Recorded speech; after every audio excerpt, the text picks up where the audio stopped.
Russia is very upset over deleted uranium shells, while NATO says Ukrainian counteroffensive is moving forward. Kremlin propagandists are saying Ukraine winning artillery war. Let's see the latest Ukrainian update. The Kremlin on Thursday denounced U.S. plans to provide depleted uranium tank rounds to Ukraine, saying Washington would be responsible for any negative lingering impact of the munitions' use. This is very bad news, Kremlin spokesman Dmitry Peskov said. The use of these shells has resulted in a galloping increase in the number of cancer patients. The same situation will inevitably await those Ukrainian territories where they will be used. Responsibility will lie with the U.S., he added. Peskov's comments came a day after the Russian embassy in the U.S. said, without a shred of irony, said Washington was deeply indifferent to both the present of Ukraine and the future of the Republic and its European neighbors. Ukrainian forces have been able to break through Russian defenses and are making progress in their counteroffensive against Moscow's troops, NATO chief Jens Stoltenberg said Thursday. Stoltenberg said that when Russia launched its invasion, its military was seen as the second strongest in the world, adding, "Now the Russian army is the second strongest in Ukraine. The Ukrainians are gradually gaining ground, and it proves the importance of our support and also our ability and willingness to continue the support," he told EU lawmakers. "This is heavy fighting, difficult fighting, but they have been able to breach the defensive lines of the Russian forces, and they are moving forward." In recent days, Ukraine has claimed to have broken through Russia's heavily fortified first line of defense in its grueling southern offensive. The Ukrainian General Staff reported that Ukrainian forces have succeeded in pushing Russian forces out of positions south of Bakhmut. A Russian military blogger confirmed that Ukrainian forces have advanced in Klishchiivka, which is 4 miles southwest of Bakhmut, in the past 3 days, and that Ukrainian forces currently control half of the town.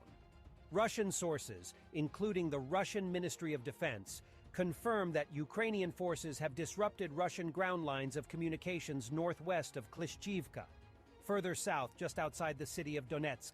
A video published on Wednesday by Ukraine's 59th Motorcycle Brigade and verified by the Institute for the Study of War indicates that Ukrainian forces marginally advanced east of Novelsky, 8 miles southwest of Avdiivka. Here's a video of a very sneaky Ukrainian drone attack on a Russian tank.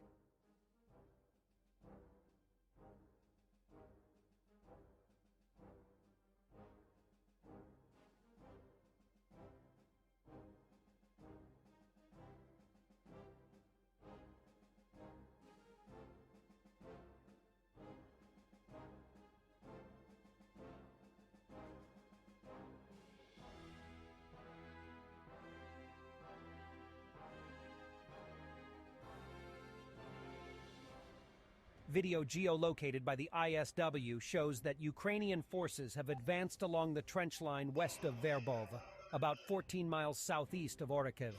Verbov remains one of the most hotly contested fronts of the war, as Ukrainian forces try to break through the Russian lines that extend from Lair that runs from just northwest of Verbov to the north of Solodka Balka. The video shows Ukrainian troops taking fire from Russia's 387th Motorized Rifle Regiment as they try to break through those defenses.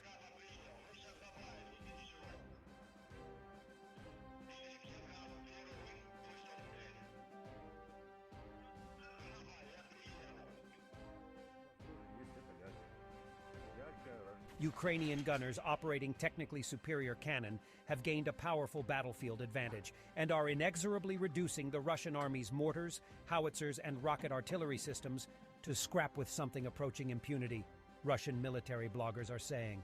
Russian war correspondent Vladimir Rogov, a Moscow-supported journalist in lockstep with the Kremlin since its February 24th invasion of Ukraine, in a September 6th essay explaining the Russian army's recent loss of the tactically important southern front village of Robotine, explained to readers that Moscow's troops fought hard. But the unpleasant truth is the Russian army, at least at the moment, has no counter to a Ukrainian military armed with superior artillery. The main problem is the counter-battery fight. Here, the enemy has a better position. His equipment is more modern and long-range, which directly affects the intensity of shelling both sides are capable of in a battle. The situation is difficult. Following a high-profile visit by President Zelensky, Troops deployed to the east of Ukraine's main counterattack sector launched a new series of assaults and are gaining ground, according to reports from both Ukrainian and Russian sources. Close-in assaults by Ukrainian Marine brigades under the new regional command, said to be operating south of the town Velika Novosilka, have broken through Russian fortifications around the village of Novodonetska and are advancing. This was reported by Kremlin-affiliated military information platforms, and the pro-Moscow combat correspondent Vladimir Rogov reported Armed Forces of Ukraine, AFU, have achieved tactical success. Russian troops stationed in the village of Novomayorsky, 5 kilometers east of Novodonetska, had withdrawn following very heavy Ukrainian artillery bombardment using cluster munitions. The government-linked Ukrainian military analyst Anton Gerashenko reported on his personal Telegram channel. On September 7th, as Ukraine commemorates Military Intelligence Day, Kyrylo Budanov has been promoted to the rank of lieutenant general. The head of the main Directorate of Intelligence has built an enigmatic reputation since the launch of Russia's full-scale invasion, saying little publicly but making sure when he does that, it packs a punch. This are some of the moments that have made him somewhat of a worldwide legend. The newly promoted Budanov marked Ukraine's Military Intelligence Day with a cake. He proceeds to blow out the candles, accompanied by the sound of an explosion. A faint smile graces his face as a festive melody fills the scene. Towards the end, a message appears to the Ukrainian people. Happy Military Intelligence Day. Make a wish. For an extended period, a world map adorned the walls of Budanov's office, each border redrawn with a bold black marker. When questioned if this map represented a future plan post-Ukraine victory, the head of the HUR responded cryptically, "Perception is a mirror reflecting desires. Perhaps it's just a broad marker, or maybe it's not." Subsequently, Budanov handed over the map to showman and volunteer Serhiy Pritula, who in turn auctioned it off for a staggering $380,000. Kremlin propagandists reacted with indignation at seeing a Russia dismembered on Budanov's office wall. On the federal TV channel, guests of the propagandist claimed that this depiction might foretell Russia's fate in the event of defeat,